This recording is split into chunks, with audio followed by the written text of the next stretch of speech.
Hello, and welcome to the premiere of my piece, Nocturne de la Mer for solo piano. My name is Rachel Jakes, the composer of the piece. I am a senior at WashU, majoring in biomedical engineering and minoring in music and computer science.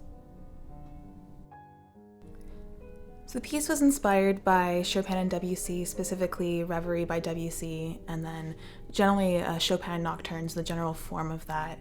Kind of started with things of taking those pieces, analyzing them for their general form, and also for the general mood that they create and that type of thing. So I just kind of sat down at a piano and I started working through a melody, and actually the first thing I composed is not in the piece at all, but it drove me to end up where I at the beginning of the piece is today. The general flow of the piece is, like you said, it's called Nocturne de la Mer, which means like night of the ocean, night of the sea.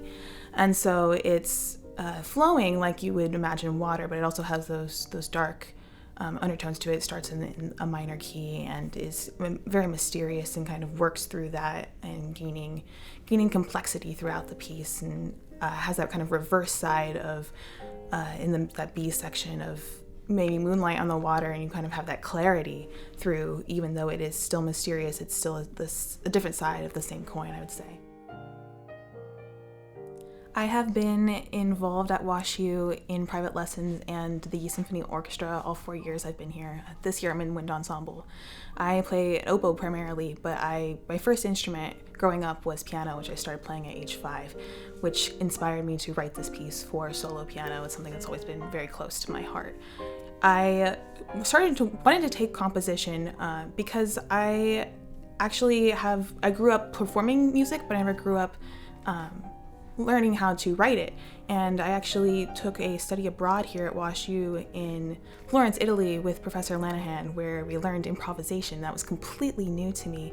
But the process of having to go through just sitting down at your piano or your instrument and creating something, and it's not going to be perfect, and it was definitely hard to start with, but then me being able to sit down on a piano and just play something nice for myself now improvisationally is a really interesting skill, I think, especially for a classically trained musician like I am. And so it kind of drove me to want to take a composition class where it's a formal written perfection of those ideas that you can make while you're improvising, and much more traditional in a classical music setting versus a jazz setting.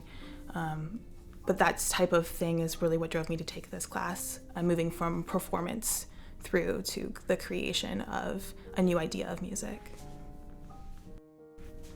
I'd like to thank the WashU Music Department, Professor Amanda Kirkpatrick for performing my piece, Professor Chris Stark for guiding me in my composition, and I would like to thank you, the audience, for watching, and I really hope you enjoy the premiere of the performance of Nocturne de la Mer.